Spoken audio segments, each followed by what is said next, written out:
These 8 silent behaviors make toxic people afraid of you because they can't manipulate someone who moves with calm strength. If your heart races before a specific phone call, or you feel the crushing weight of a guilt trip, you are being hunted. Not by a predator with claws, but by a predator with words, a manipulator. They don't want your money, they want your peace. They feed on your reactions and use your own empathy as a hook to drag you into their darkness. But there is a silent 1% who operates on a different frequency. They don't fight fire with fire. They fight fire with water. They don't react. They respond. They have built what the Stoics call the inner citadel, a fortress that no drama can penetrate. When a manipulator hits this wall, they don't just get frustrated. They get scared. Today we dismantle their playbook. Here are the 8 silent behaviors that transform you from a victim into a fortress. Behavior 1. The death of the emotional reaction, the mastery of apatheia. Toxic people are emotional hackers. They spend their days scanning your firewall for open ports, your triggers, your past traumas, your desperate need to be understood. Once they find a trigger, they press it repeatedly. They want a system crash. They want you to scream, cry, or defend your character. Because as long as you are reacting, they are the ones holding the remote control. The silent power. When they bait you, you respond with calm eyes and a relaxed voice. You don't match their volume. You don't match their speed. You become the eye of the hurricane. You understand that your anger is a gift you give them, a gift of energy. When you withhold it, they begin to starve. The Stoic depth. This is the practice of apatheia, not apathy in the modern sense of not caring, but the freedom from being overwhelmed by irrational, destructive emotions. Marcus Aurelius, the Roman emperor who dealt with backstabbing generals and a crumbling empire, wrote, "The best revenge is to be unlike him who performed the injury by refusing to meet their chaos with your own." You are declaring that their actions do not have the power to change who you are. The neurology of the reaction. When a toxic person attacks, they are trying to trigger your amygdala hijack. They want your lizard brain to take over. By maintaining a slow, steady breath and a neutral expression, you are forcing your prefrontal cortex, the seat of human logic, to remain in command. You are literally outthinking their biology. The 6-month roadmap. Month 1, practice. The 3-second pause. Whenever someone says something insulting or provocative, wait 3 full seconds before speaking. Look at them, breathe. Month 3, the external observer phase. During a conflict, mentally step outside your body. View the manipulator like a specimen in a lab. Think, interesting, they are trying the guilt trip maneuver now. Notice how their tone rises. Month 6, your neutral face becomes your default. Toxic people will begin to avoid you because you provide zero emotional profit for them. You have become a ghost in their machine. Behavior 2, setting boundaries. Without explanation, the law of minimal justification. The greatest trap an empathetic person falls into is the explanation loop. We think that if we just explain why we are hurt or why we can't do a favor, the toxic person will finally have an epiphany and change. The silent power. You set a boundary and you offer zero justification. You don't over-explain. You don't apologize for having a limit. You don't provide a list of excuses for them to pick apart. You simply say, "This doesn't work for me." The Stoic depth. Epictetus taught that we are only responsible for our own prohairesis, our moral will and choices. You are responsible for stating the boundary. You are not responsible for the other person's understanding or acceptance of it. When you justify your boundary, you are essentially asking for their permission to have it. Toxic people see an explanation as a negotiation or an opening for an argument. The tactical execution. If you say, "I can't come because I'm tired and have a lot of work," the toxic person will argue that you can work later or that you aren't that tired. They will attack the why, but if you say, "I can't come, it doesn't work for me," There is no why for them to attack. Your no is a monolith. It cannot be climbed. The 6-month roadmap. Month 1. Identify your non-negotiables. Write them down in a private journal. These are the lines that, if crossed, result in your immediate exit. Month 3. Practice saying no to small, unimportant requests without adding a because. Feel the initial itch of guilt and let it pass. Month 6. You become a person of high authority. People stop testing you because they know your boundaries are made of iron, not glass. You carry the energy of a person whose time is sacred. Behavior 3. Walking away without drama, the power of the exit. Toxic people view life as a stage, and they are the star of a tragedy. They want a scene. They want a door-slamming, screaming finale because it gives them a story to tell others, to make themselves the victim. They want closure, conversations that last 5 hours and lead nowhere but deeper into the fog. The silent power. You walk away without a word.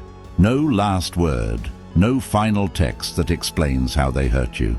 You realize the conversation is no longer productive, and you exit. Nothing hurts a toxic person more than losing access to you without having a chance to win the ending. The Stoic depth. This is amor fati, love of fate, applied to social dynamics. You accept the reality that this person is toxic. You don't try to fix them. That is outside your control. You don't try to win. That is vanity. You realize that your time is your most precious non-renewable resource, and you refuse to spend another second of it on a sinking ship. The grey rock method. Make yourself as uninteresting as a grey rock. When they try to start a fight, give one-word answers. Okay, interesting. I see. When they realize they can't get emotional blood from you, they will eventually look for a new victim. Walking away isn't a sign of weakness. It is the ultimate expression of self-value. The 6-month roadmap. Month 1. Practice. Social triage. Identify who in your life drains you and who fills you. Start spending 10% less time with the drainers. Month 3. Implement the one-strike rule for drama. If a conversation turns into a circular argument or an insult fest, you leave immediately, no warnings. Month 6. Your circle has shrunk, but its quality has exploded. You are surrounded by people who respect your presence because they know you are willing to leave. Behavior 4. Staying mysterious. The protection of privacy. Information is the ammunition of the toxic person. Every detail you share about your past traumas, your current goals, your fears, or your insecurities is catalogued. They will wait 6 months, and then they will fire that information back at you when you are most vulnerable to keep you in line. The silent power. You stay mysterious. You don't overshare. You keep your private life private. You realize that intimacy is earned, not given. Toxic people can't attack what they don't know. If they don't know what you love, they don't know what to threaten. If they don't know your goals, they can't discourage you. The Stoic depth. The Stoics were masters of self-containment.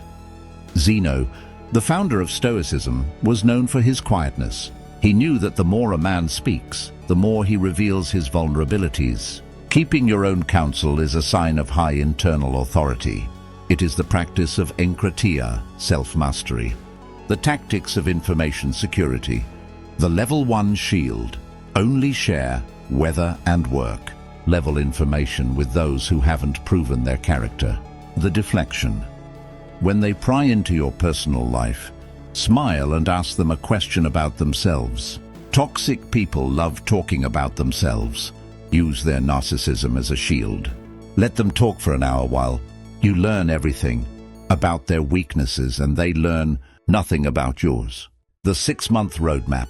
Month 1. Declutter your social media. Stop posting your moods or your struggles. Month 3. Practice the power of the pause in conversation. Let silences hang. See how the toxic person rushes to fill the silence with their own secrets. Month 6. You carry an aura of mystery. People find you more compelling, and toxic people find you impossible to read. You have reclaimed your private world. Behavior 5. Detachment from validation, the internal anchor. A toxic person's primary tool is the hook of approval. They give you compliments to get you high, then withdraw them to make you crash. They make you crave their good job, so they can control you with their "I'm disappointed." They thrive on the fact that you care what they think. The silent power. You do not chase validation. Your self-worth is an internal anchor, not an external buoy tossed by the waves of their opinion. You don't need their compliments to feel good, and you aren't destroyed by their criticism. When they tell you that you're selfish for having a boundary, you don't feel the need to prove you're a good person. You know who you are. The Stoic depth. This is the core of Stoic freedom. Marcus Aurelius wrote, "Everything that is beautiful in itself, and the praise of man is no part of it." When you stop needing them to like you, they lose their only leverage. You become dangerous because you cannot be bought with a smile or threatened with a frown. The psychology of the anchor. If your self-worth depends on the opinion of a toxic person, you have essentially handed them a knife and asked them not to stab you. By detaching, you take the knife back. You become self-validated. The 6-month roadmap. Month 1. Stop seeking feedback for small tasks. Trust your own judgment. Month 3. Practice invisible virtue. Do something heroic or kind and tell absolutely nobody. Feel the power of a secret good deed. Month 6. Your confidence becomes an unshakable fact. Rather than a performance, you move with the weight of someone who has already won their own approval. Behavior 6. Refusal to engage in games. The weapon of silence. Toxic people are masters of the game. The game of who can make the other person feel more guilty. The game of gaslighting, making you doubt your own reality. The game of triangulation, pitting you against a friend or family member to create competition. The silent power. You see the game, you recognize the rules, and you refuse to play. You don't try to win their game, you just step off the board. When they try to guilt trip you, you don't defend yourself. When they try to start drama, you ignore it. When they tell a lie about you, you don't waste energy correcting it to people who don't matter. Silence is your weapon. The Stoic depth.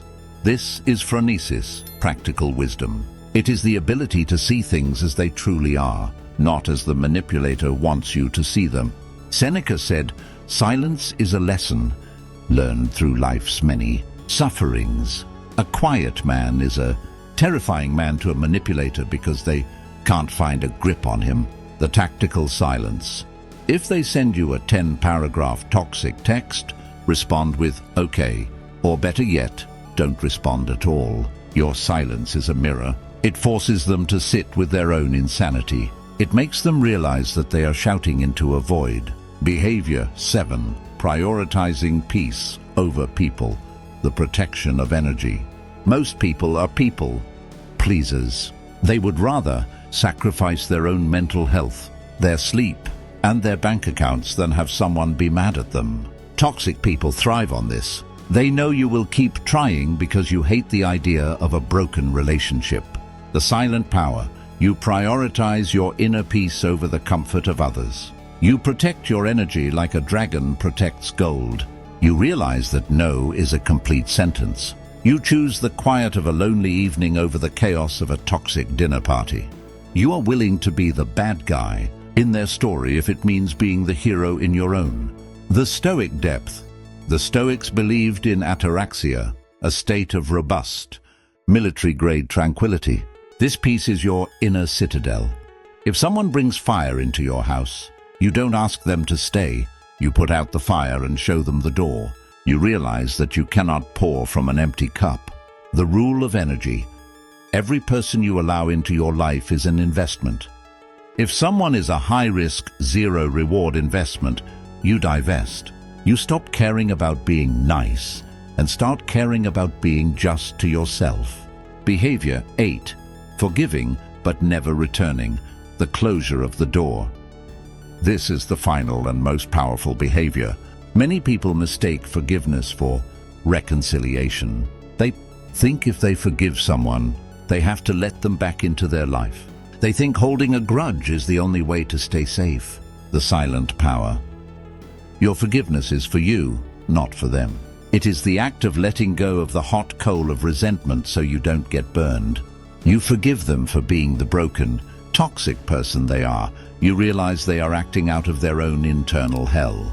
But your forgiveness is not an invitation, it is closure. You let go of the anger, but you never reopen the door.